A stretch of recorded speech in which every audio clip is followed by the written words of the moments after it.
Meanwhile, we're going live.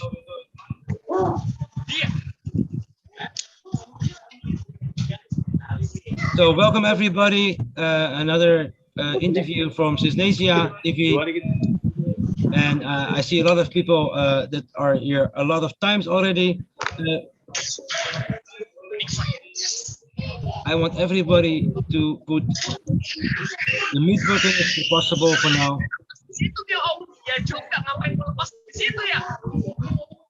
How do I do that? Mute, mute. Okay, so Dion, welcome. Thank you, my friend. Been a while since we talked. Yeah, sometime. Yeah. So tonight we're going to have an interview about DK support and what do you want to achieve with DK support, and that I want to project it also in Indonesia for possible opportunities in the future. I know who you are, but the people do not know who you are, especially the one watching also at the moment. So my first question to you will be really simple. Who is Dion? I'm trying to discover that myself. what keeps Dion is a guy of many talents. Who is Dion? Born in the Netherlands, married, having 2 children, and trying to save the world. Like my father always said, don't point your finger to anybody else. Start with yourself. Who is Dion? Why is there an enormous echo on my line? No idea. Oh, now it's gone. Okay. Yeah. So if you can't point to anybody else and say, yeah, but he's doing that and he's doing that, so why should I? Well, it actually starts by yourself. If you want to change the world, if you want to give your kids the future, we should start. And it's actually, we are on the verge of breaking our Mother Earth. So we've been polluting for 200 years. We are killing the earth. So I'm trying, and I will do my utmost to set a change, to let people start thinking on how things can be better and how can we start with ourselves. And this world needs water, and we get it in different angles, because we get a monsoon and we get all of a sudden too much water. Yeah. You probably have that in Indonesia, but we have that here in Holland as well. So if we can save the water and use it for later times, in Holland we call that the wadi. Create something so we can hold the water for use on other moments. That will help our world, and if we start looking at pollution and try to decrease that, that will be some of those things. And who am I? I'm a father who's crazy about his kids, and I'm crazy about the world. Okay, good. And you mentioned before that we need to do a lot. So how do you see sustainable development? Because sustainable development is commonly thrown at solar panels and windmills, and we both know that's a little bit bigger than that. Actually, a whole lot bigger. As you said before, there's a lot going on. Like I told you before, Ibu Un is here. You said there's a lot of flooding here. The children that live in a sexual abuse safe house for sexual abuse children, their house got flushed away at the beginning of this year, for an example. So they know exactly what you mean. Here in Indonesia, we actually have too much water in the rain seasons and no water at all before the rain season. Well, but it looks like Holland. We have Yes. too much water anyway.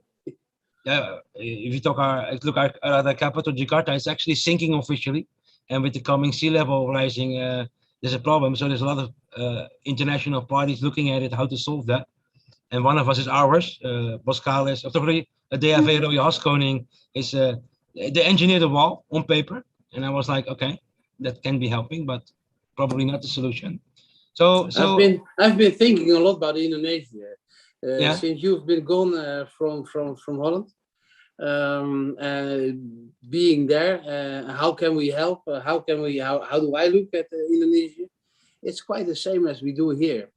I sent you some pictures from Favier in Belgium, and when we have too much water, and when it's raining too much, our rivers will overflow and will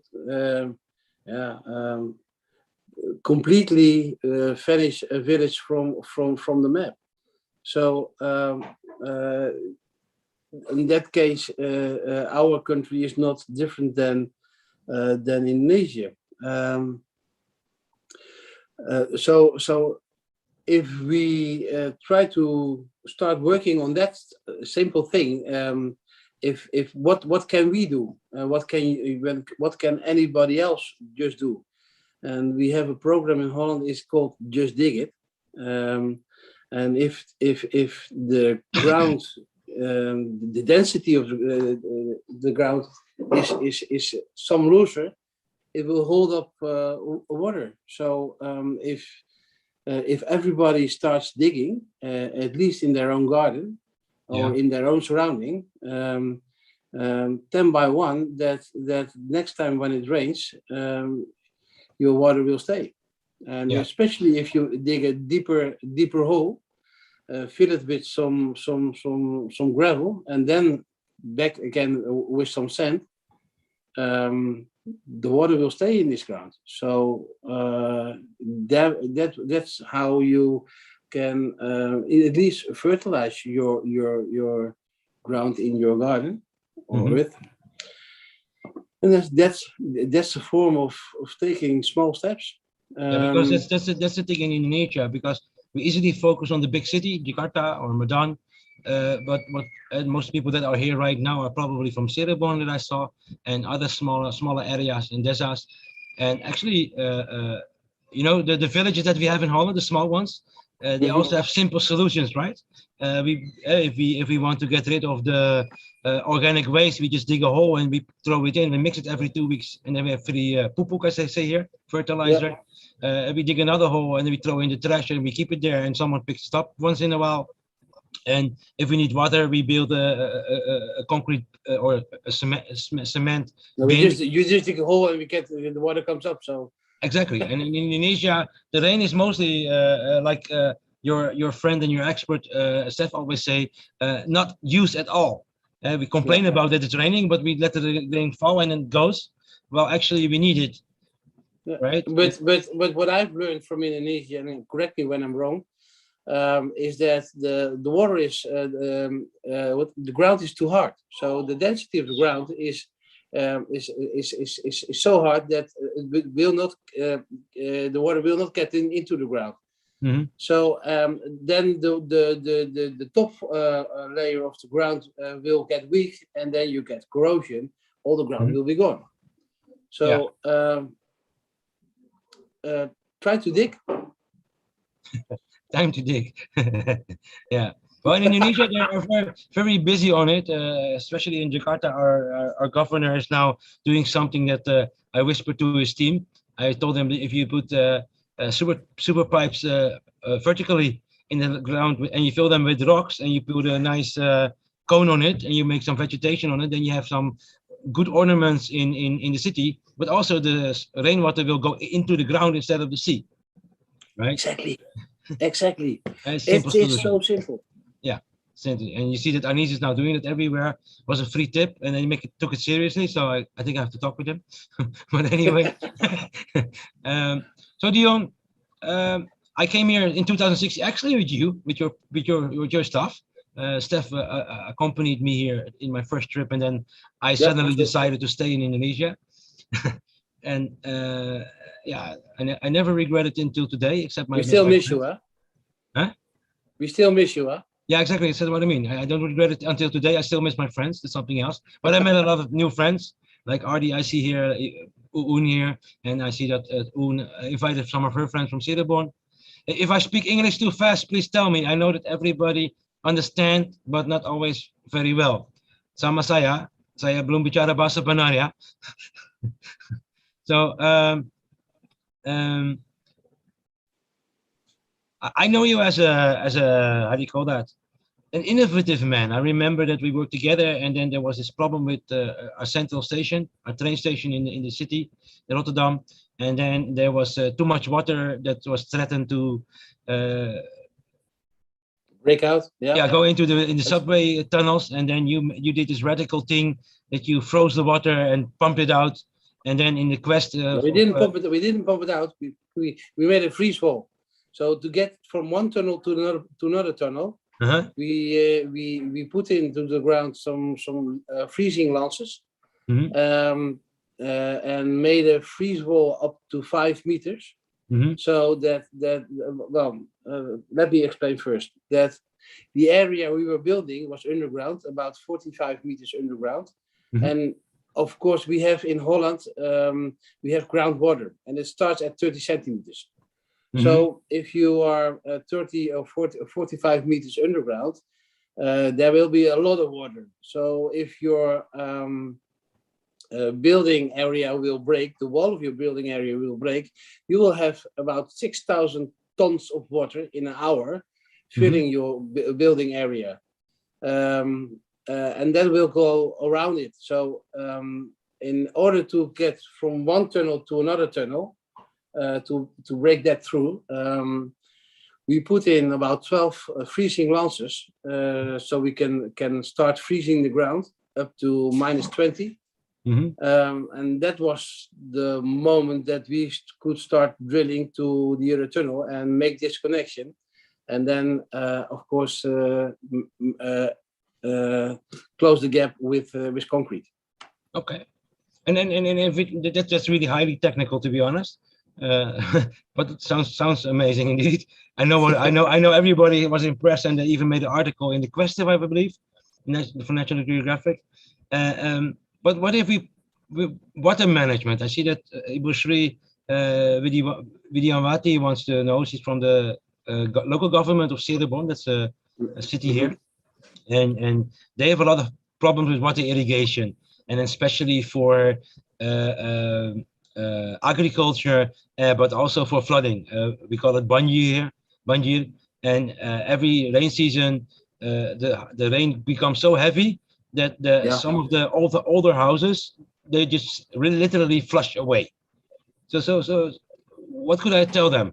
What could we do for them in the future? Research, whatever. Make a wadi, and that means that make a place where we can keep the water. Every city, Demi, I just sent you photos of JFJ. Oh wait, yeah, I will check it. Just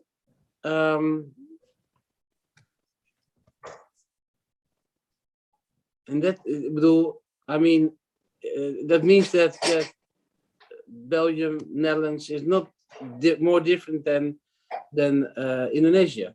Now, if you talk about Cirebon, it's actually the same as Holland. They have a lot of soft clay. Only we have red clay instead of black and brown clay. There's a lot of iron in the soil. But Cirebon, but also Jakarta, the north of all Java, is soft clay. And then when you go inland, then you have all those rocky hard roads what you're talking about, especially to the south, because it's more shaped by the lava. I'm trying to open the WhatsApp, by the way, to get those pictures. So later we will talk about the road builders, but I still want to talk about a little bit about water management and agriculture. I remember that we started here trying to work together to help Indonesia improve the agriculture. Oh yeah, that's Banjir Belanda, yeah. That is what we get here, and then afterwards you get shit like this. Oh In yeah. this whole city, everybody lost his furniture and everything that was in the house. Okay. So in order to overcome that, what we do is make actually kind of playing squares where we can hold during the rain about 1 million, no, that's different, Cubic ton. 10,000 cubes of water, a billion liters of water. Mhm. And we make that in different places in the city. As we take in Rotterdam, we have some parking garages made out of, instead of heavy rain, these parking places can be used as water reserve tanks, so that the city will not overflow that anymore. Yeah, We remember have that's built under the parking garage on the Maas Boulevard, right? Mars Boulevard, Museum Park. We have at the Hoofdplein, we have a playing square where we can hold a billion liters of water. So these kind of things should be done in order to keep your water for later. And then if there is the possibility to keep your water in your garden, please do so. What we do in Rotterdam, we have a program on rooftop. We started making gardens on rooftops, and these rooftops can hold about different on the size of the flats there are, but between 8,000 and 80,000 cubes of water. Okay, so meaning that if we build reservoirs, like for example, in Cerebon, the water level is really rising because it's close to the sea also, so they have a double threat. What we want to do is that if we would build reservoirs in the threatening zones to catch the water actually, then you can actually save it. And to say it really stupid, because I'm not a technical guy, if we use some trucks of cement, then we build some basins, then we're done.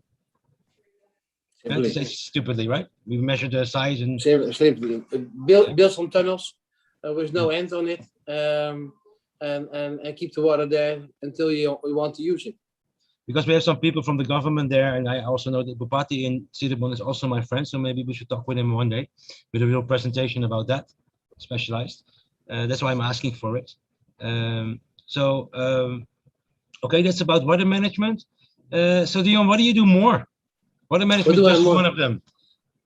Now I'm sure you have seen my video letters to Indonesia. We made them in 2017, I guess. Yes. Where we do sustainable cows, stables. We showed you a way of urban farming. Next to that, we are very good in road building. What a contractor will do in 20 days here in Holland, he will produce a kilometer of road. We can do that in 2 days. And next to that, Steph is the founder of that. We have our air suspended tree. Yeah. Our tree which we like to see as a windmill. Here in Holland, we can produce. We have about 7,000 of wind hours, and that will be enough for to be a competitor with solar panels. So you're actually saying that you have a tree that makes energy, and in Bahasa that will mean a pohon membuat energi. Yeah, see my smell? I get happy about that. Okay. Yeah. Okay. Our tree is giving energy. By April of next year, we have the Floriade in Holland. It's a big actually exposure for Europe, and in the Holland Garden there will be our air suspended tree lighting up that part of Holland. Okay. So yes, and we've been on national television here in Holland with our air suspended tree. And finally, the big cities are calling. We would like to have a few of those trees, because we have done many experience with trees like 10 to 100 trees. But we like to have a very big pilots. So, and now it's looking. We have been approached by a sustainable fund, and they offered me about 15 million euros to build a complete sustainable park on a very I've just lost the word. Vervuilde grond. I lost it. Polluted. Help me. Polluted ground. Very polluted ground. Yeah. So by creating mangroves and with our air suspended tree, we will create other biopsies. So this area will be eaten clean by nature in about 2 years. Okay. That's something I'm going to be very happy about. Why? What will make you happy about that? Well, I finally get involved in cleaning the world. That makes me happy. The small steps we can do for each other, the small steps I can make. And my father always told, start with yourself. You cannot point to anybody. Now I can make a small, bigger step, so I can prove the world that by doing the things I do in our way, we can clean up the world. And the next thing I'm trying to think is about plastic. I want to get rid of the plastic. Okay. Crazy me. But by taking care of polluting ground, by taking care of making energy out of nature sources, that makes me happy. And this way I can create another world for our children, because now is the day to start. Actually, we're almost too late. How do we leave the world to our kids? Yeah. I don't know if you know the trailer of World Nature Funds. And it sounds like it's only now. So it's now or never. Yeah, we have to leave the future for the children. Yes, I agree on that in every way. Okay, so I have the photos here. I will show them on the screen a little bit for everyone. So dari Belanda sama-sama banjir. Dion menjelaskan foto dia. Can you see them? Not yet. He's loading. I think that's right. It only shows Demi is started screen sharing. Yeah. Oh, there it is. You can see the picture? No.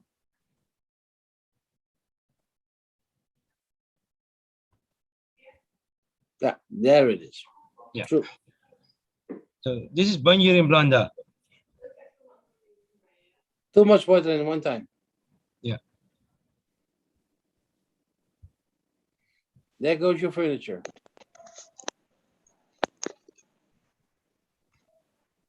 Everywhere. Everywhere, and then trying to get rid of it. Okay, we have the means to clean it up. You see, still, if you look at this house, there's still clothes hanging in the closet. Yeah. Yeah. This house has been waked away by the water. They've told me it's been a water wave of about 25 meters high. Wow. It's almost the same as the Silibong River here.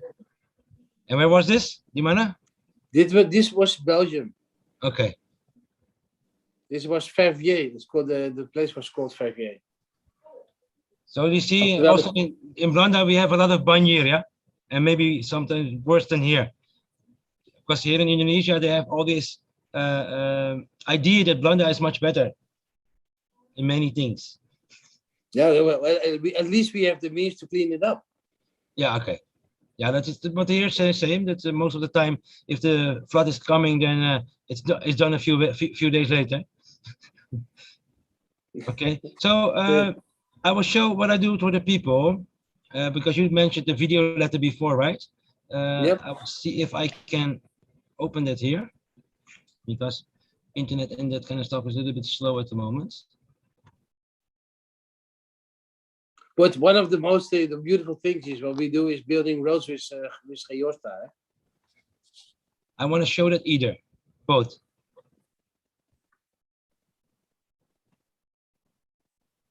Do you want the Geostra first or do you want the video letter first? Yeah, go for the Geosta. Okay, let me go for it. It's a little bit shorter film. Okay, you just talking, and if you want me to switch the slides, then No, it's a movie. So oh, you do the movie. Okay, I thought you meant the other one. No. It's a movie. So it will be playing just like that. Okay. Anyway, I will start just talking. What will be Geosta? You can play the.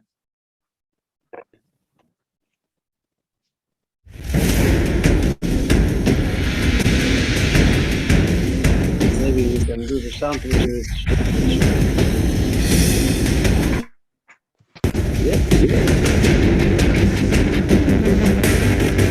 What we do, Geosta. Geosta is a crystal powder that we throw over the ground together with some cement. What we put into the ground will be like 1 to 100. So we do not change the ground. Actually, after a few months, the pH worth of the ground it will be 0. So we can give it back to nature as stone. So when we put up the powder and the cement to the ground, we will mix that to the ground. And in about 14 centimeters, then we will flatten it out by walls, put in it about 20,000 tons on it, and after that we will have a grinder making and I just lost the word, onder afschot, Demi. What is onder afschot? Under? As? Afschot. Afschot. Yeah, I don't know. So the water will go just only one way up, so into a sewer. If that is done, if actually the pavement is done, we will throw out some water, and here in Holland we can do about 6,000 square meters in a day. The other day we can put asphalt on it. So by that, you're actually saying that you can build 1,000 square meter concrete pavement in 1 day. Satu hari. Yep. 6,000 meter. Yep. Our Dutch contractors does not like that. Yeah, I understand, because normally they are making far much more money on renewing the pavement every 2 years. So they don't like me. Here in Indonesia, as soon as I start. In Indonesia, they repair the roads after 3 months. This way, your underlayment of your roads will endure about 25 to 30 years. Okay. Maintenance. And that only means that after every 8 years, you will have a renewable way of about 44 centimeters of pavement, of asphalt on it. Okay, but this is the, how do you call that, the high-tech version, right? This is also this is the high-tech version. Yep. Light, because in Indonesia for the toll roads, we have a lot of high tech equipment, but good roads are mostly needed in the kampong and in the remote area. So, and those areas are mostly how do you call that? A lot of forest and a lot of hard roads. No problem. We can work everywhere. We can have now we used the very expensive equipment for it, but we have also very simple equipment. Mhm. The only thing is that you can throw out the powder by hand. You don't have a thrower for that. So also mixing the cement can be done by easy agricultural machine. Just throwing it over. So we can do this literally everywhere. And if we do this, I would like to train contractors how to do it. So I'm not looking for any form of me doing it because I want to make money. I rather have somebody else doing it and let them make the money and let them have the working environment so that everybody will have some jobs and so on. So I will push the local economy to do it. Okay, that's very interesting. Very interesting. So yeah. So it's actually easy to learn for local contractors. It's kid stuff. If you want to work like this way, I will send a crew down to a contractor. We will check his machines, and then we will tell them how to do it. And we will the first few kilometers we will try and teach you how and when and where you will have to do something. So yes, and afterwards you can do it yourself. No problem. So meaning because in Indonesia they need this because one way they have indeed how do you call that, the situation that the bigger contractors, they repair the road after let's say 3 months and they're actually raining on that, but most of the times in the how do you call that, other parts, especially when we go to the villages, there actually is no maintenance at all for the road, right? So it's really important for us that we have some material that don't need maintenance, because then it doesn't affect the quality of the roads too much. What you see here is that they, you probably will laugh about this, but what they do is they create a road from, originally by law it has to be 30 centimeter, but most of the time what they do is they make a road with, like in Holland, with concrete only, and then with armored steel, and then they put top it with asphalt, and then when they need a new road, they do a new layer of 10 centimeter and asphalt. And they do it over and over again without removing the old road. Yeah, that's one way of doing it. And it's very, very cost ineffective, huh? Yes. What we do, if we would do that same road, I would use the materials which are there. I will vergruis. What is vergruis in het Engels? Yeah, grinding. Grinding. Oh, shit. Yeah. Grading the old roads, and then use that by making a new one. And then if done by Giosta, the road will exist 25 to 30 years. Okay. What I want to do is I will put in I have here the Giosta PDF, rock solid and proven. So maybe you can explain it per slide. Is it possible? Yeah, of course. Let me share this. Wait, I need to go here first. So Dion will share the slides. And I told you that our contractors in Holland does not like it, us doing this. So what we do now is working together with concrete, contractors like Mammoet. They are hiring cranes all over the world, very heavy cranes that will lift up to 2,250 tons.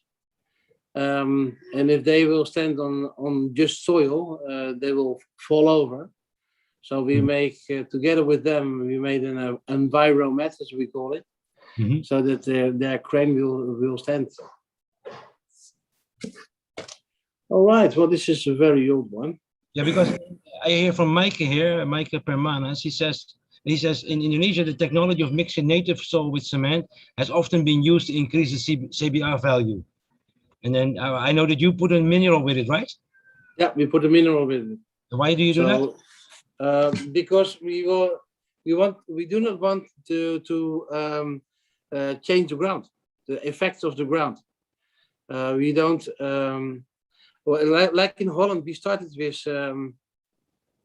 with just cement and sand injections to do stabilization of our ground, and that didn't work. They will decrease in about 2-3 years.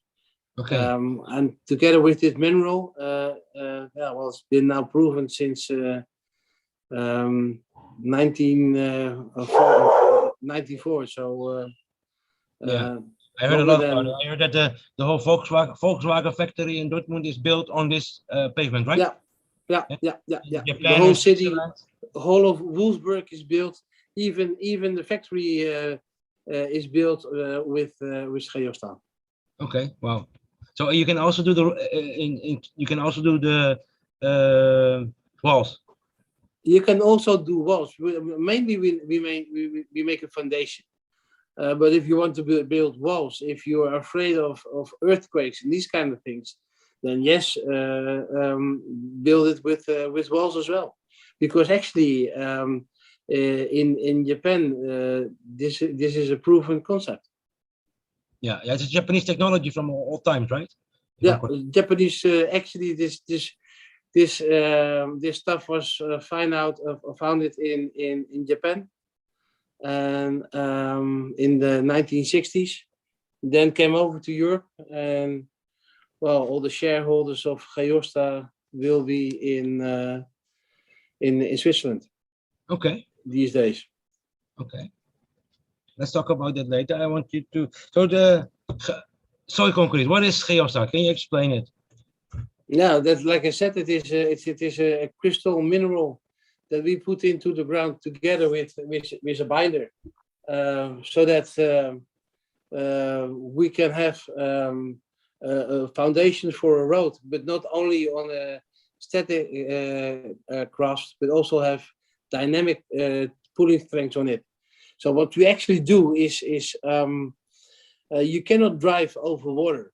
But we have in Holland a TV program that's called Ice Road Truckers in Alaska, where about 8 months of the year, drilling platforms, drilling for oil, they need parts and food. So trucks are driving from the mainland over water to these drilling platforms to give their parts.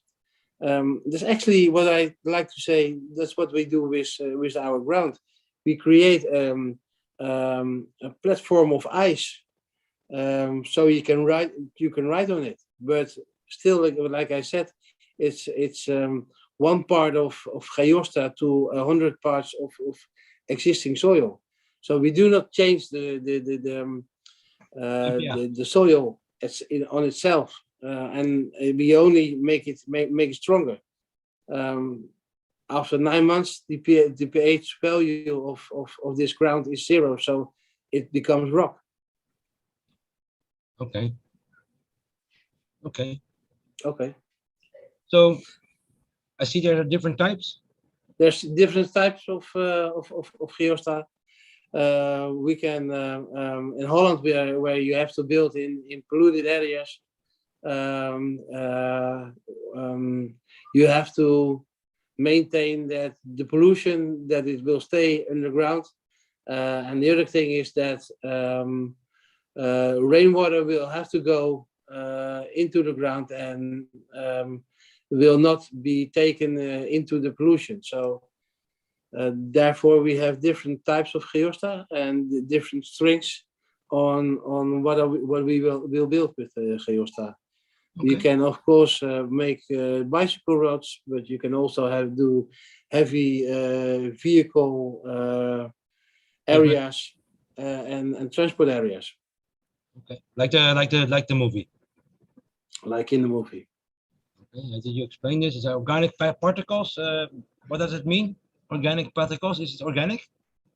Yeah, everything that is organic. Of course, we have roots and grass and what kind of organic stuff into our ground.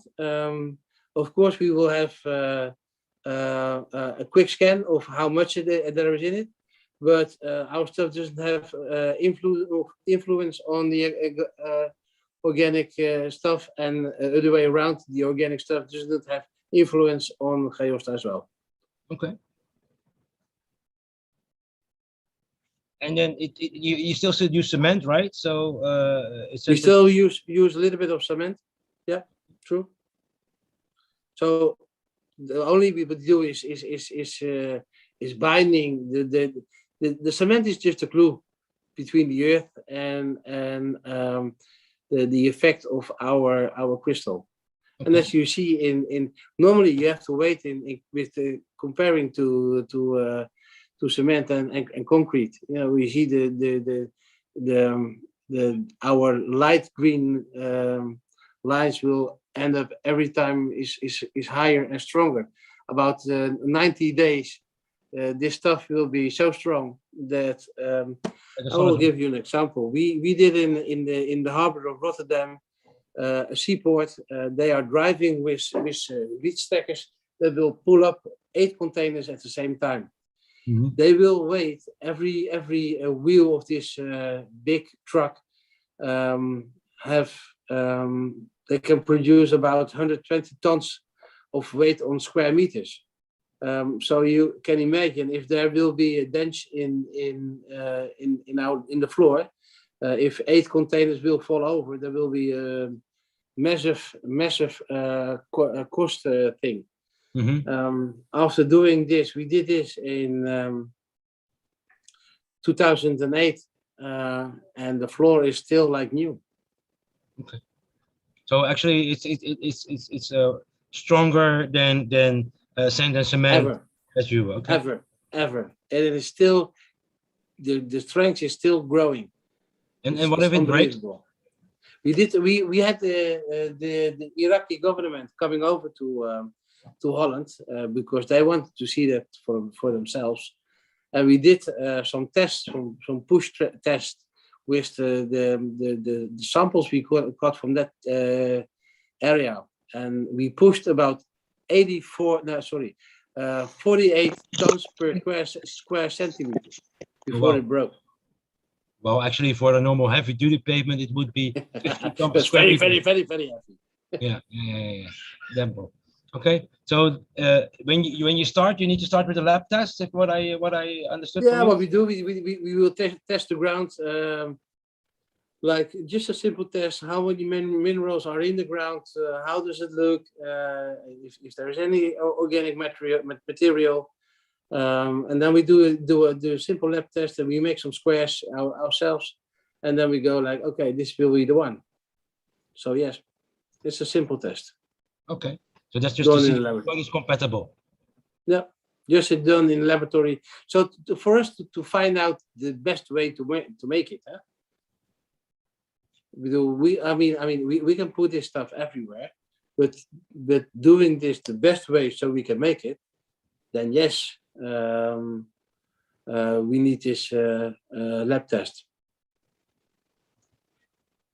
Okay. So this is the how we make it. I don't want to talk too much about that. We can show that. These are the machines that you normally use. Yeah, here in Holland we do it, and this is a very simple way of spreading the Geosta. Yeah. But Yeah, even so- well, you've seen those pictures too, Davey. When we Yeah. did a road in Durban, we have just people walking and spreading the Geosta by hand. So Yeah, I remember the one of the movie from the competitor. That's one I wanted to show later. yeah, Where they do it really like they're feeding the chickens with a simple plow machine, and then yeah. and then it's done 500 meters in one day. I will tell you, we don't have any competitor with Geosta. I know, So and I heard that this is the secret, keeping it wet. exactly. It must be at least 12% wet, because that makes our crystal grow. That way, it will grow like a kind of fiber into the ground. That's why you don't only have a static power; you also have dynamic power. So pulling strength is even stronger. And imagine that the soil is too hard because too much rocks. Is it also possible to just put some sand on and then use the geosta to make a road on it? If there is rocks, have a little bit rock of grind rock, and then a little bit with sand and so on. So you have the perfect binder. Okay. And this is this is the after test, I think.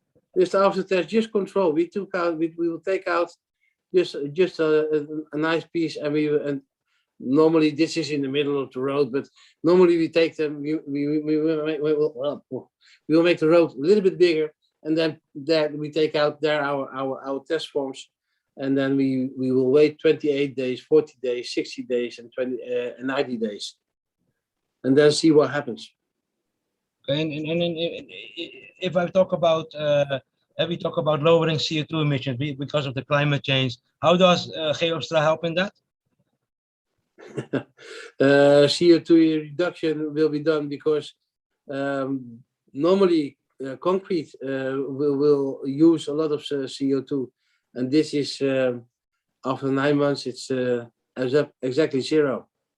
Okay, and I assume that I don't need any armored steel and I don't need any trucks of sand and all kinds of stuff. The only thing I need is cement and the mineral and water. Lots of water. So if it's raining, we cannot stop working. We have to continue. Yes, you have to work hard. Okay, that sucks. But this is an example of a foundation. Yeah, without any armed steel, huh? So just only the Geosta. So maintenance free, I see here. Yeah. No chemical pollution. How good is that? Yeah. The only thing is what you do is a little bit of a slijtlaag, a little bit of asphalt over it. So you will keep your foundation covered. Okay. Thank you for that. My pleasure, my friend. Okay. I have a question here. From Noor. She asked me, is there by accident also a technology in Holland where we utilize plastic waste to brick walls for housing, or what other walls? I know we have here in Indonesia we have a company, one of my partners actually in my group. They have a company called Rebricks, and what they do is they take the waste that you cannot process, so the unprocessable waste, and they use it as filling in the bricks. That's a good thing. You can do that. Of course, we can from plastic. We can make kind of locks that looks like wood. And these days, people start doing covers in their garden. Mm-hmm. But especially from what I would like to see from plastic is to take bunker fuel out of it. We have a process in Holland where we burn the plastic on about 600 degrees.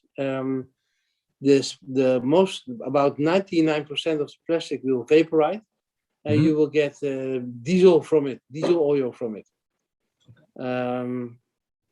And that's a very nice process. And we are in need of oil and bunker fuel and these kind of things. But the big companies like Shell and Exxon and Texaco do not like that, because they want to have their monopoly. Yeah, but that's everywhere in the world, I think. Right? It's also here. I mean, But yeah, think of doing these kind of things in a better way. Make locks out of it. I think it's a brilliant idea. If you can't make bunker fuel out of it, start making building products out of it. Very good. I will show the movie that you tried to say that we can actually do this also low tech. I found it. I will try to What is? explain. Oh, this is the Bulgaria Forest Road. Yeah, this is the reason I want to show it, because this is a typical Indonesian. Also, we have a lot of roads in the middle of the forest with a lot of rocks, and this shows a little bit how you can use this in Indonesia. It's with a competitor, but that doesn't matter, because it's the same technology. I heard that the competitor already.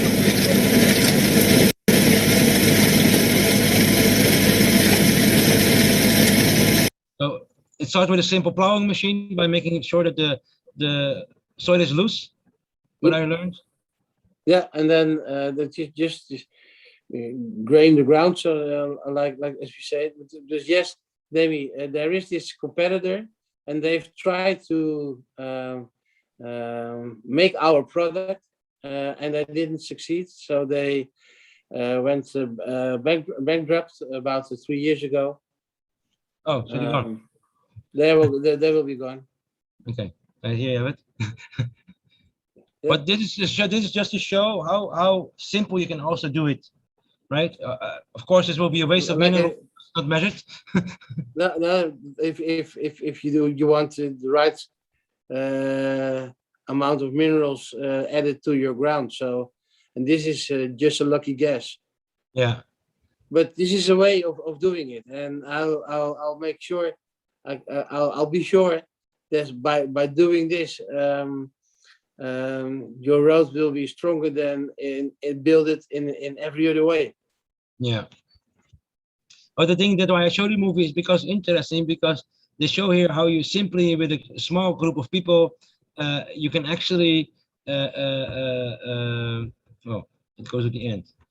You can actually make a road like this for 500 meters in one day. Actually, that's what they do. Yeah. Well, the loading is a little bit not so nice, but okay. No, but leave it, David. This is we can do this in every way, and it's what we would like to do if to push a local economies. So sorry, that was my telephone. So if we can learn contractors doing this, yeah, it will be brilliant. And how? It doesn't matter. Yeah, and you mean actually if we can do you are sure that the technology will prove itself if we build 1 kilometer or 2 kilometer here and then have some check on the test? We can just do it by rig and mix it with our shovels. It takes a little bit longer. If you want to do the advanced way, yes, we can do 6,000 square meters a day. But if I want to make some roads, you will be happy if you can do 150 meters a day. Yeah. And does it matter? Because you don't have it. We only have a rig and a shovel. Yeah, no, I don't think so. I remember I learned from you that it is it needs 80% less resources as a normal road. Exactly. Yeah, and that's why. And that is compared to what we do here, eh? Because we need trucks to drive in and out. We need sand. We need gravel. We need all these kind of things. So yes, and in that point we only use 80% of the resources. Yeah. And then the most important question, because uh, sustainability, that's cool. Good road infra is cool. I love that from my own perspective, also to create a better world. But how about profit? Because that's where the companies are focusing on. Hey, you can make plenty of profit doing this. Okay, yeah, that, and yeah, I heard that if you would order, Listen, yeah, listen. This way it will be far out cheaper than you do it now. All over the world, I've been about everywhere. So all over the world, if you want to have a steady number, 1 kilometer of road will cost you about almost $1 million. yes, Yes. I know that. So and compared to this, This will at least save about $400,000, okay, and this we still make profit. and then probably Indonesia will be bigger because in Indonesia we also have a low labor cost. And so you will be cheaper then, far out then. Yeah. Say that's why you need a local contractor. Yeah. I mean, and if you have a price of giving you of building this road, and he can decrease his own cost by having a little bit of more people working for him, because labor is not too expensive. Sometimes even in more I mean, if machines will be sometimes more cost than labor works. So that's why you need a local contract. I have a question from Ardi. Ardi asked if the Dutch government have an annual budget to strengthen the flood protection for the in Netherlands, so to be preventive on the floods. Do we have that? Yeah, Yeah, we pay tax for that, right? we would take that. You know, we've built the Delta Works, Danny. Yeah, I know. Yeah, whole Zealand is one big block geworden. It become one big block. It's a road. It's a big bridge with a lock. So if the water will because we live 3 meters under sea level in Holland. Yeah. So we have plenty of dikes, and Zealand we have the Delta Works. It's one big lock. So if we feel that there will be a high tide, all the sea locks will close. Yeah, because that's also the situation, especially in Cirebon and also in Jakarta, because most of that is built with the Dutch a long time ago. Only they don't have the dikes, so they only have the building on the water, and so they build it on the water as we did with what is it? Maasvlakte? Yeah, with swamp, right? And then I think 60% of Jakarta or 40% is built the same way as the Netherlands on the water. Okay. Yeah, by how do you call that? Damming and creating new land into the sea. And it's the same way. And in Cirebon now you see that it's the last 50 years it's not maintained, so the sea is getting their land back at the moment, right? So because there are no dikes, there's no delta control. No. So you need the dikes. So yeah, so how could we use Geostra to solve that? Yeah, you make a steady form. If you use Geostra, and you mix the form before you will put it into the water, so it will get its strength growing into the water. You can create an easy island. Yeah. Or a dike. Yeah, because they need a lot of how do you call that? They need a lot of delta protection here because there's a lot of flooding coming, and if you go to the especially Cirebon, if you go to the how do you call that? The deserts, the villages around Cirebon, like in the Ramayu and the other side, then the water really comes inward in the land for 100, 200 meters sometimes, and if it's raining, it's worse. Maybe in Holland, we live under sea level, about 3 meters. That's why our coast is protected by the dunes. High sand pills, about 7-8 meters high. We don't have them in Zealand. That's why in 1953 the whole of South Holland went blank. So that's why we built it, the Delta Works. It was about 6.7 billion in guldens at that time. Mhm. But it was at that time it was an immense amount. Yes, we all paid the tax for that. Yeah. So that's why our whole coast is now safe from water. If you, Now we have to start thinking on rains, yeah, rain management, water management. rain management. Yeah, very important. I think also in Indonesia, very important. I mean, I remember from my other team that in Blanda, in Holland, is now by law a policy that every building that is newly built have to catch and reuse 30% of the rainwater. Yeah. Yeah, so that's because here in To Indonesia, hold up. So you have to catch the about 50%. yeah, But on your square meters on the roof, and hold it up to 1 or 2 days. So it will be slowly getting to our sewer system, so we can manage the water in this form. and another one, if imagine that we could catch rainwater, because in Indonesia we have mainly a plastic problem because we buy a lot of water in plastic bottles, and we cannot bring the water in the tap because we use the chloride cleaning systems instead of the silting systems. How can you change that? Is a chlorifying system more expensive than the silting system? Because me as not technology, I don't understand that one. Why don't they choose the other one? This is a preliminary report. Report? We've cleaned a big area in Uruguay.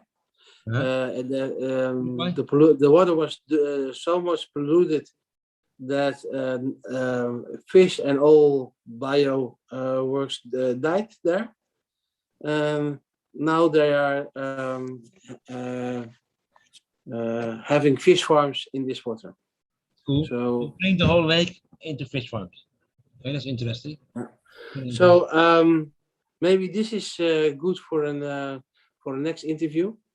Yeah. We will when we talk about cleaning water and so on.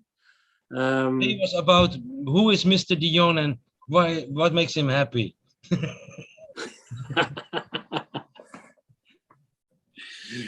I'm looking forward to the next interview also with your colleague Steph, because I want to know more about. Steph is brilliant. Energy Tree. I want to know about Urban Project, the Jungle Project, and I want to know more about you and agriculture. Here in Indonesia, remember I asked you the question 4 years ago that we need agriculture solutions here. If we talk about the diversity of agriculture, so meaning they need new knowledge actually to. I have some bug in my neck. We need some new knowledge to increase the diversity of. Because the difference between Indonesia and Holland is that in Holland, the villages supply the city for fresh crops, right? Mm-hmm. In Indonesia, the villagers, they do jagung, they do padi, they do singkong, but they buy their fresh crops in the city. They get imported. Well, they have a lot of land. It should be the other way around. Yes, the other way around. If you want to have a solid economic form, you should grow your stuff in the villages so that they can bring it into the city. Yeah, but then everybody will be happy. And if you increase infrastructure so that they can come to the city, then that's one thing. And if you can give them fruitful land, so that they can grow lettuce or whatever they want to grow, then yes, this will be possible. Yeah, because there's so much things here to learn. It's very simple. Some of the people that I talk to, they blame us, the Dutch, because the European people came here 35 years ago, took all the seeds, and then we put up a new market with GMO seeds. Yeah, but are they not the same people that polluted our world? Yeah, that's the same. Anyway, but in these times, the power of the strongest man, the one with the most money, they are gone. These days there are new people standing up like you and me, and hopefully the people that are listening to what we say, hopefully they will say, okay, you have been doing too much to our world, and this is my world, and I will stand for it, and I will start doing my thing. We just start digging in our own ground, and we will start doing our own thing. So I will skip the whole part of what they used to do. And so we had the Germans in Holland, but Yeah, but what we you need want to to know what do, they did with us? the reason that No? the reason that I said that is because the thing that they are lacking now, they need to learn again how to grow tomato, how to grow paprika, how to grow fresh crops, and how to quality rampa, so spices, because Do you have carton? What do you mean? Do you have carton? No, they don't have it here. No joke. Ask Steph next time how to grow tomatoes on carton. Yeah, I know that. I know what you mean. Yeah, exactly. Yeah, we have here, of course, a lot of bamboo, right? And we have the hydroponics of today, right? And I was thinking, if we can take the big bamboo and then we change it into hydroponics, and everybody can grow it in front of their door on a few square meters. Yeah, exactly. And that was my idea. Only the difference in the situation is that the people need to be convinced and trained, and that's the challenge is to change the mindset. We are good in exactly. that. That's what I always have this discussion also with the Dutch government. We were talking about sustainability. In Dutch is called duurzaam, holding it long. And if you use Dutch word, I will say I have a long holding relation also with my wife, but that will be not sustainable, if you know what I mean. No. Because it will be not circular. So if everybody can explain the word sustainable on the other level, then the nothing will help. Like I said, you have to start by yourself. You will have to start. I am responsible for the world outside my door, so I will have to maintain that world. I will have to start doing my thing. My garden will be how we call this. We used to say, is your garden winter klaar? Now my garden will be rain ready. So yeah. I can keep about 1,700 liters of water in my garden. I know what you mean. I see sometimes things. Why are we here in Holland flooding our toilets with drink water? I think it's fucking crazy. Yeah. Yeah. Yeah, we flush our toilets with drinking water in Holland, yeah. Because we have too much. Yeah, that's true. If I dig a hole in the ground, after 30 centimeters, the water is coming up. Yeah, but that was my point before in Indonesia. If you catch the rainwater, then it's easy to filter, and you can actually drink it and use it in the building, right? That's why. I just last year I met somebody who thought beer is made out of water. So he started catching the rainwater, and he started making beer out of it. So I think it's brilliant. It's called Parapluvius. It's brilliant, and the beer was really tasting well. So I'm not going to tell about the guy that I know that started collecting fluids in a toilet of big party tents and then make beer also of it.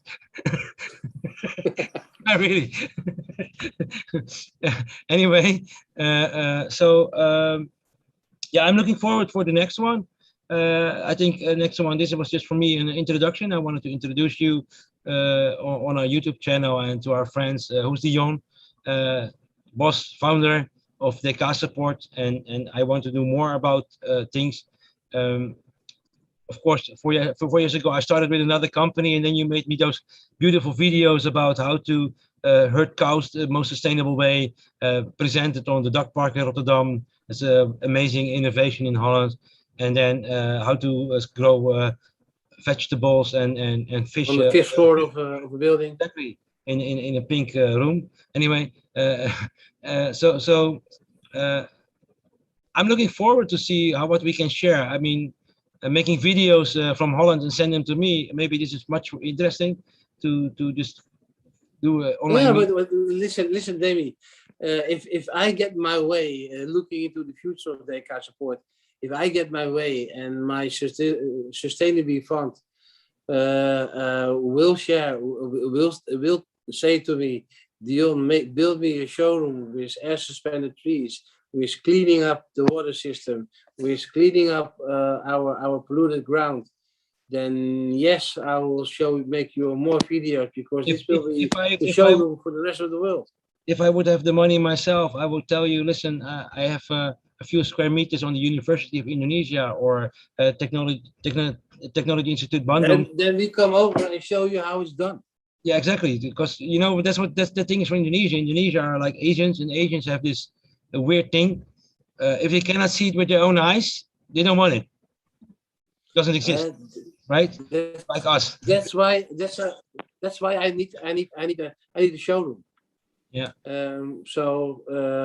Hopefully next time I can tell you about my showroom, and I will tell you about my new product for cleaning water, and then Steph will tell you about our air suspended tree that makes energy. I'm very curious about that one. Huh? The air suspended tree, and I'm very curious about that one, but also in combination with what I discussed with Steph before, how to do that with Indonesian vegetation. So do a pilot here. So if we can create a pilot here from those things that you're doing there, that would also convince the Indonesian people to collaborate and take it. If I get my sustainability fund, then yes, we will have a showroom in Indonesia as well, David. Okay, good. Okay. Anyone have any questions for Mr. Dion? Ardi, you have them. People can put the camera on. Kalau belum bicara bahasa Inggris, okay, ya, dan saya translate.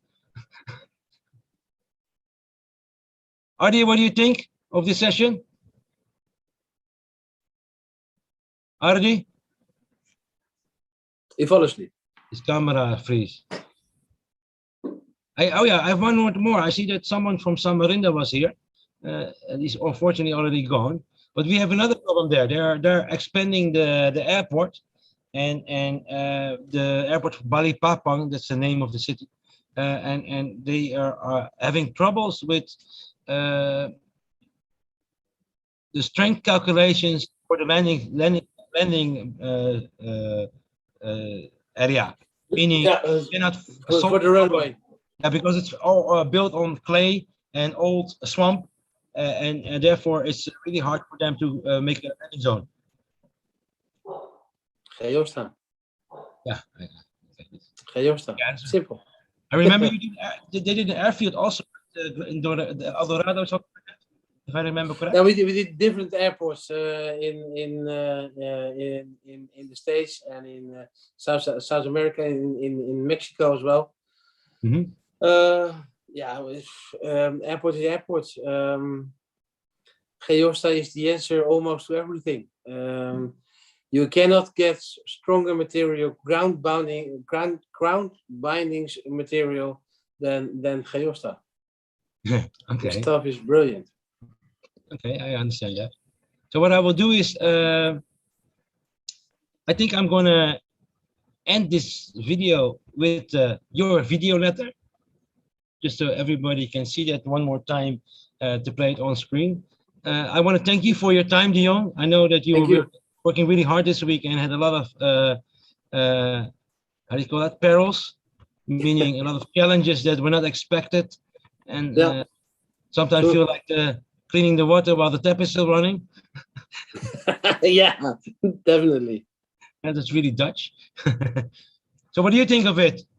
Seeing your old buddy here talking in a different language. I've got a crush on you. It's, I'm getting very happy seeing you smile. I'm very proud that you're making your way in Indonesia.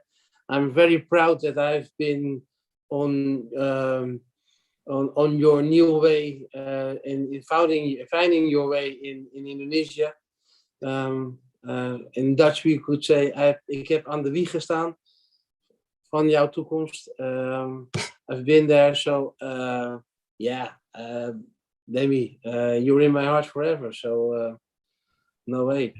Thank you for the beautiful. Same here. That's why we're talking. I will never forget you. And to be honest, the thing that we learned together, psychology, communication, is actually what I also do and make my main job here. So I help local people here. I train them. I am busy with a training program with the Muslim boarding school for little children, how to motivate them and how to do that. I do that with business for also, of course, because also need to we do that for the. I had an insurance company last time here, so yeah, you see, right?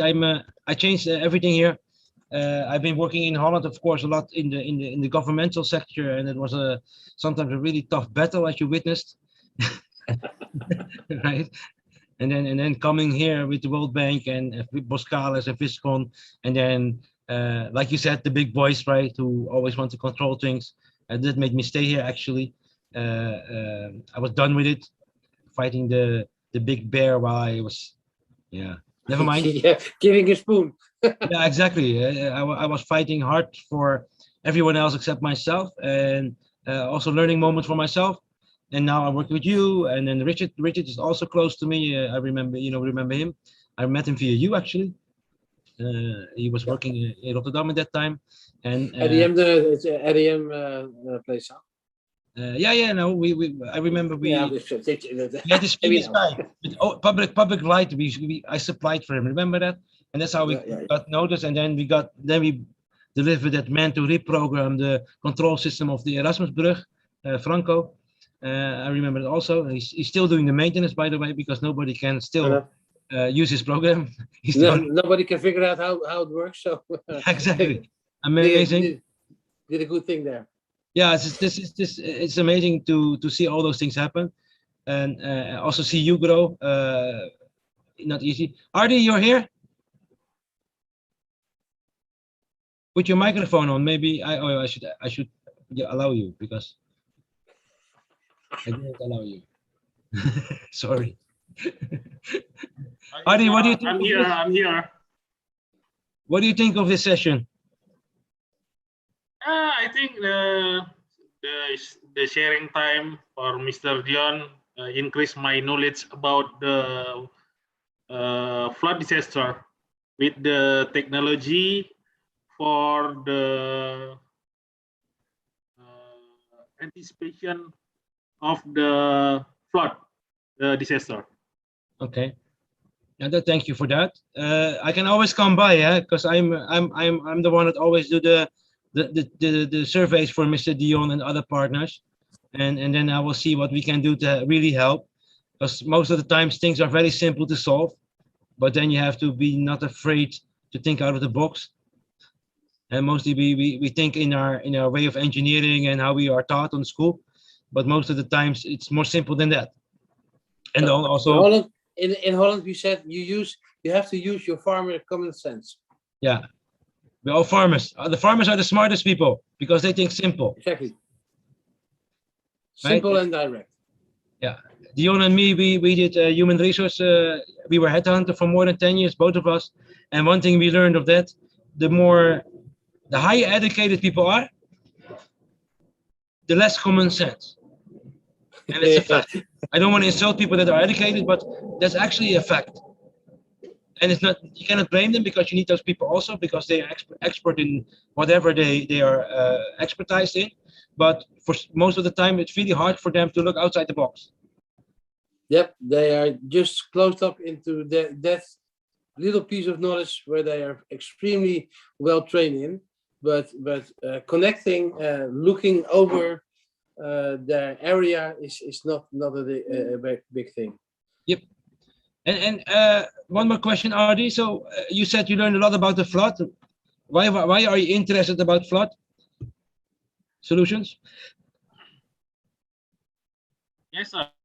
Because we know in Indonesia, it's very almost flood disaster in same of the provinces or another city. If, I must know how about the government, my Indonesian government, what do you mean of menanggulangi masalah Yeah. banjir. Sir. Yeah, how they handle how they handle and invest in the prevention for floods. Yes, Yes. that's right, sir. Yeah. But in Indonesia, this is a topic that is not really important yet because all the islands are on high level. Only Jakarta is in danger and Cirebon is in danger. Yes, I know. And so for what I learned from people in Indonesia, from the government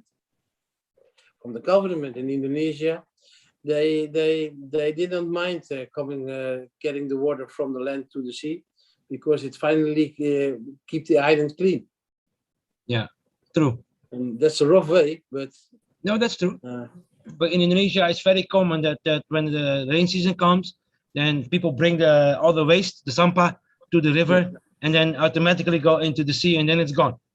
Yeah. And it's very common. But that's also now a problem, right? Because the thing is that all the international communities want Indonesia to clean it and to do something about it. And we have here two big problems. One is the Ciliwung River. Ciliwung River floods a lot, and the Citarum River is one of the most polluted rivers in the world.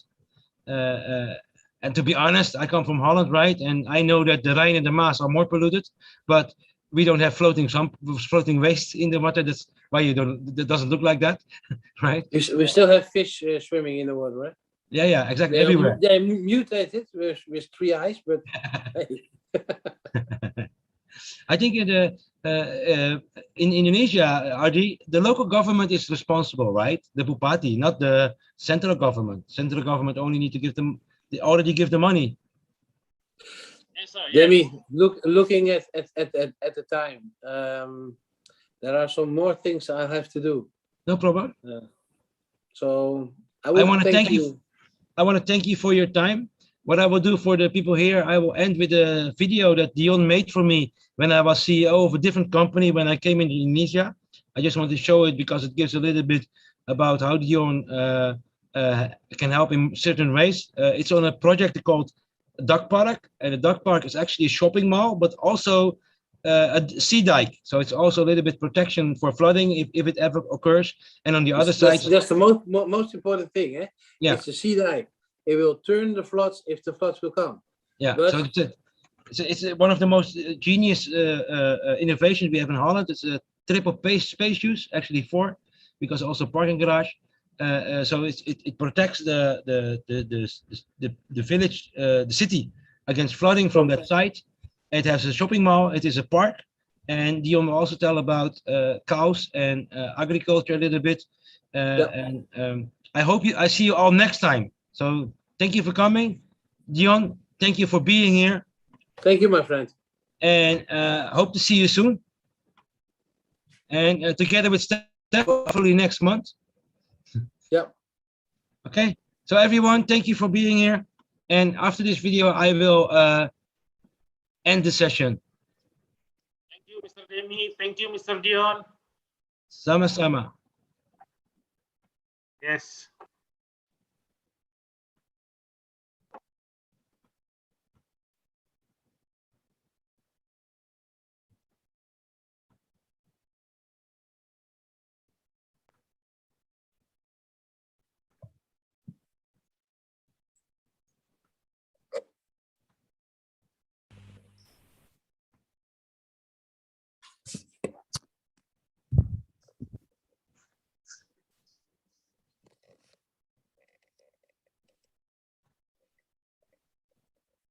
Oops, something wrong here.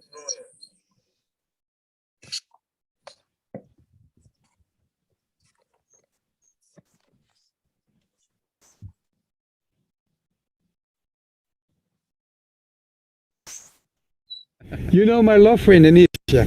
Of course, my friend. You are the CEO of DK Support. Yep. What can you organize for me that I can go back to Indonesia? But because I have met such nice people there. Yeah, you asked a question from my heart, because I like to go there as well. But what can we do? We can give Indonesia all our sustainable solutions. We can help Demi, the CEO of Total Infra Solutions, with our knowledge. We can support them. It's in our name, DK Support. And we like to upgrade their knowledge. We like to bring our knowledge for them so they can have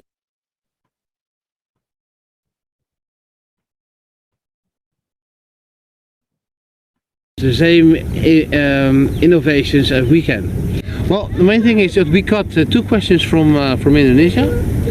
The first one is, can we deliver a sustainable agriculture program, food program? And the other one is, can we export meat to Indonesia in large quantities? We can deliver meat to Indonesia for a very, very good price. But we need to smooth out the rules. We need our partners in Indonesia to smoothen and change a bit of the rules, to simplify the rules, the import rules, so that we can have our high, safely quality meat exported to Indonesia. Our quality, the DK Support quality, is to bring not only food to Indonesia and innovation, but bring new kinds of infrastructure to Indonesia.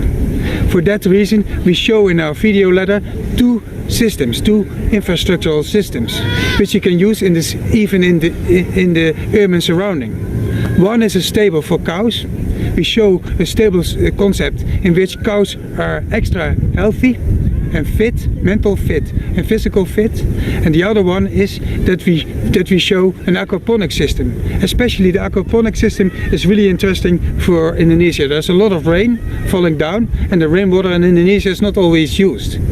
And with this aquaponic system we can show that you can produce fish and vegetables at the same time in a building.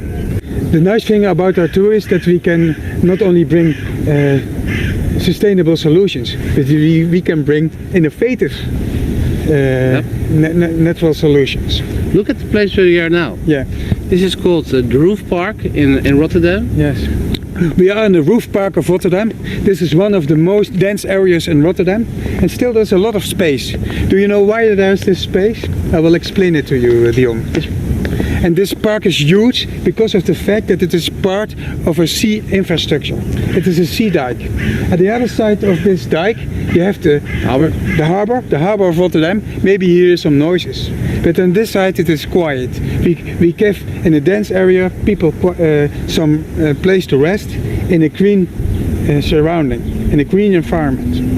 You can only do that because of the fact that this is a duck park. Underneath this park there are big shops, huge big shops. So if I go stand on top of it, yeah, and I will go down into the dike, yes, I will end up in a shop.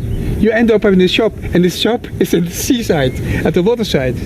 Brilliant. Brilliant. So we use the space, the same space 3 times. Not only as a park, not only as a sea dike, but also as a big shop area.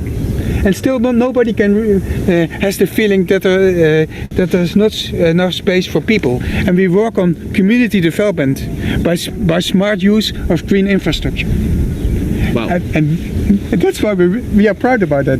We are so proud of it, and I would love to see something like this in Indonesia. I think this is especially what Indonesia needs.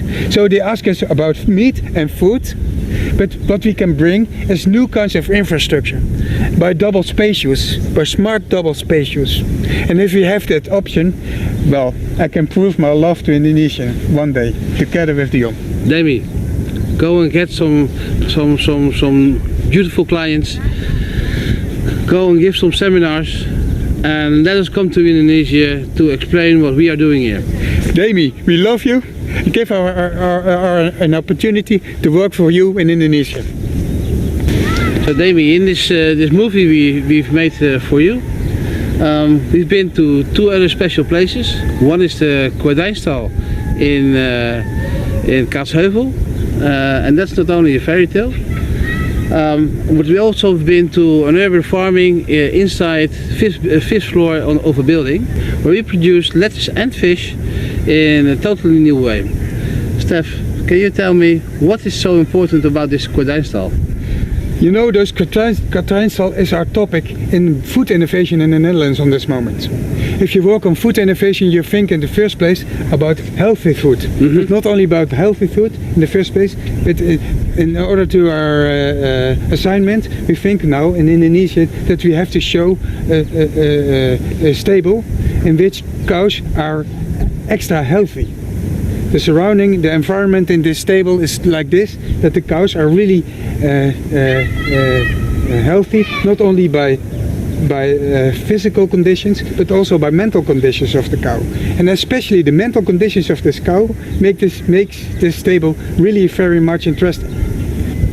And we created a stable which is like this park, only a roof. We give the cows a roof above their head, and that makes the cow that brings the cow in a good mental condition. And if the mental condition is good and the physical condition of the cow is good, then you have a high qualified meat. What you're saying to me is that by treating the cow this way, we rule out every veterinary disease there is. We had somebody else there. It was Geert Willems. Yes. Why did we had a conversation there with Geert? Who is he? Geert Willems. He's responsible in the Netherlands to introduce infrastructure everywhere in the world for food innovation. And why not in Indonesia? So Geert is very important in our network. Yes, what we would like to show with our video ladder is not only our quality, but especially the quality which is around us in the Netherlands, which is available for people like the people we met in Indonesia. Next to that, we've been to Eindhoven. We met Jos there. What is Jos for a kind of person in our network? Jos is a really important person in our network. If you want to bring natural solutions to Indonesia for food production, you have to combine them nowadays with smart urban technical solutions. The special thing about the second project, the project of the aquaponics in Eindhoven, is that we bring a project not on an acre somewhere in the field, somewhere in the Netherlands, but we bring you an acre on the 5th floor of a building. Yeah, brilliant. Brilliant. And you know what we do in this building? There's almost no light. We use the technology, the smart technical technology of Philips. You know, they are specialized in lighting, and we bring LED lighting. And by using LED light, we can produce far more food on a far more small surface. That's because all the plant think that it will be spring whole year long. Yes, indeed. The climate, we control the climate, and we show that we are able to bring controlled climate in which we can produce far more protein than on an average basis somewhere in the field. One of the innovations, very smart innovations of the aquaponic system in the Philips building in Eindhoven is that for the first time we have closed the water circle. Many of our ideas when we work on natural solutions in the Netherlands is always based on closing the chain, the climate chain, and especially the water chain. We control this. We have this in our fingers. No. You see my fingers? We want to show our fingers in Indonesia. That's what we want to bring. The nice thing about that is that the water from the fish is being used to feed the plants. If we can see in our beautiful pink movie. We have calculated that we can produce here about 22,000 kilos of lettuce per year.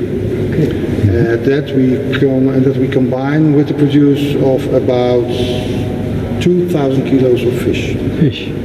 So that's the ratio. On a surface of 1,000 square meters. That's brilliant. That's brilliant. And I think it's really nice for Indonesia. Absolutely. And we would like to make people happy with this in Indonesia, right? When can we come? That's how they want to know. When we can come to do it. Yeah. If you want to have true quality, it's the combination of Steph and me together. Yes. Because Dion is very good in sustainable project management, and I can do my very best to bring innovative solutions.